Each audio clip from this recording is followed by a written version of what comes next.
जी कहते हैं, राजन ध्यान पूर्वक सुनना, एक सत्राजीत नाम के राजा हुए। कौन से नाम के? सत्राजीत।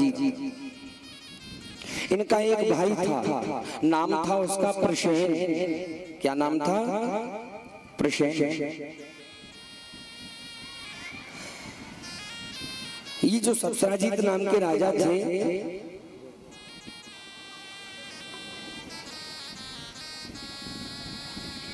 बोलिए वृंदावन बिहारी लाल की जय।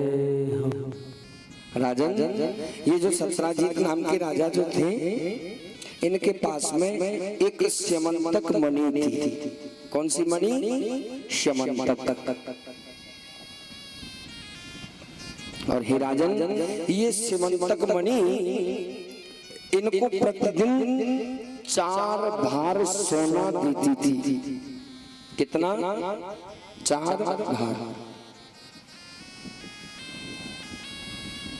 और ये राजा प्रतिदिन प्रजा में उस स्वर्ण को बांटते और सबके दुखों को दूर करते। एक दिन की बात थी, प्यारे प्रभु ने जब देखा तो सत्राजीत को कहा, राजन तुम्हारे पास में जो मणि है ना, उस मणि को तुम द्वारिका के राजकोष में रखवा दो। क्या कहा? द्वारिका के राजकोष में रखवा दो। उससे होगा ये कि तुम्हारी मणि भी सुरक्षित रहेगी और समय आने पर द्वारिका में किसी भी प्रकार की अगर आवश्यकता पड़ती है तो उससे जरूरतों को पूरा कर दिया जाए। लेकिन सत्राजीत ने द्वारिकाधीश की बात नहीं मानी। अब तो सत्राजीत अपने मन में विचार करने लगे कि कहीं द्वारिकाधीश के मन में मेरी मणि को देख करके लालच तो नहीं आ गया, कहीं द्वारिकाधीश को मुझसे ईर्ष्या तो नहीं होने लग गई। इसीलिए तो द्वारिकाधीश ये नहीं कह रहे कि द्वारिका में मणि को रखवा दो। अच्छा एक बात बताओ, द्वारिकाधीश के पास में ऐसी मणियों की कमी थी क्या? नहीं थी। भगवान ने जब कहा तो सत्राजीत के हित के लिए कहा या बुरा चाहने के लिए कहा? हित के लिए कहा। लेकिन सत्राजीत को लगता है द्वारिकाधीश के मन में लालच आ गया, मणि को नहीं दिया। एक दिन की बात थी, सत्राजीत के जो छोटे भैया थे प्रसेन, वो उस मणि को गले में धारण करके वन में शिकार खेलने के लिए चले गए। घोड़े पर सवार हुए, मणि को धारण किया और वन में शिकार खेलने के लिए चले गए। और जब वन में शिकार खेलने के लिए गए तो इनका जो भाई था प्रसेन, एक सिंह ने इनके घोड़े को देखा और इन पर प्रहार करके प्रसेन वन में ही मारा गया। जाम्बवंती जी की गुफा थी।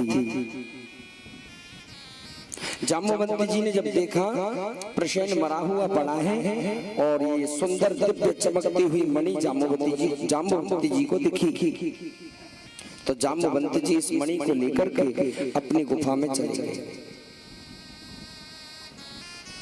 और ले जाकर के अपनी पुत्री जाम्बवती को वो मणि दे दी।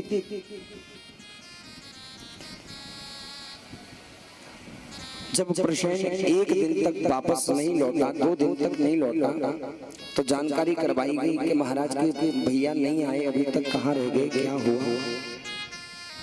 जब पता लगा तो कहीं भी प्रसेन का समाचार नहीं मिला। अब तो सत्राजीत ने पूरे नगर में ढिंढोरा पिटवा दिया। अरे भैया देखो, द्वारिकाधीश कृष्ण ने मेरे भैया प्रसेन को मरवा दिया। अभी कुछ समय पहले आए थे तो मुझसे कह रहे थे कि ये अपनी मणि हमारे द्वारिका के राजकोष में रखवा दो। अरे हो ना हो, मुझे तो ऐसा लगता है कि कहीं द्वारिकाधीश नहीं तो मेरे भैया को नहीं मरवा दिया, भैया को मरवा दिया होगा, मणि को ले लिया होगा। आज इसने मेरे प्यारे प्रभु को कलंकित कर दिया।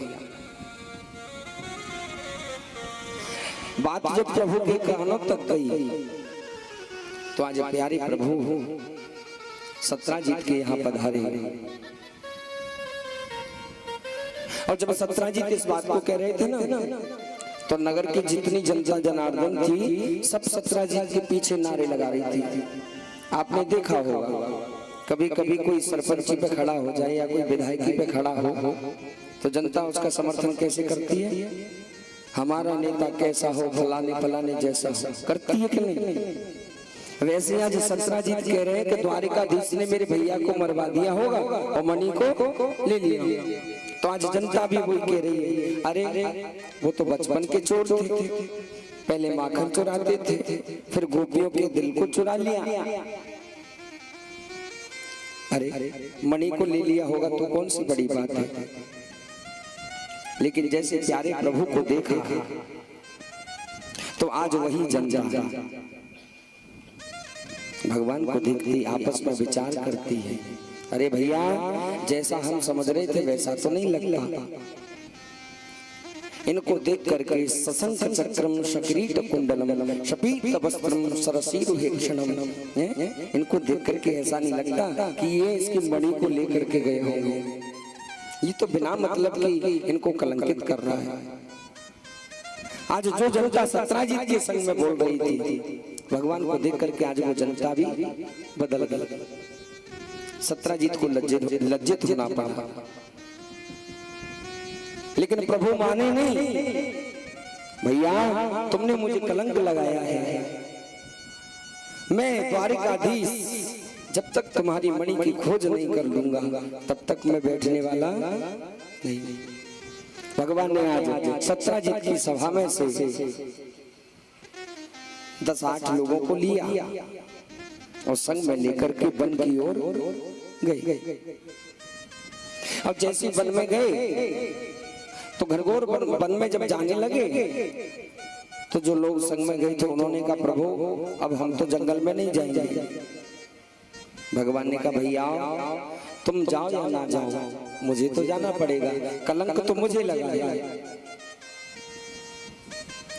कुछ 2-4 लोग गए, जाकर के देखे प्रसेन का घोड़ा पड़ा हुआ था।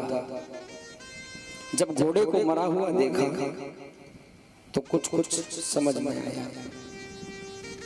तो जो 2-4 लोग संग में आए थे उन्होंने कहा भैया बात तो सही है, देखो ये घोड़ा तो वही है जिस पर महाराज हमारे प्रसेन गए हुए थे। और आगे की ओर बढ़े तो प्रसेन का शरीर पड़ा हुआ था।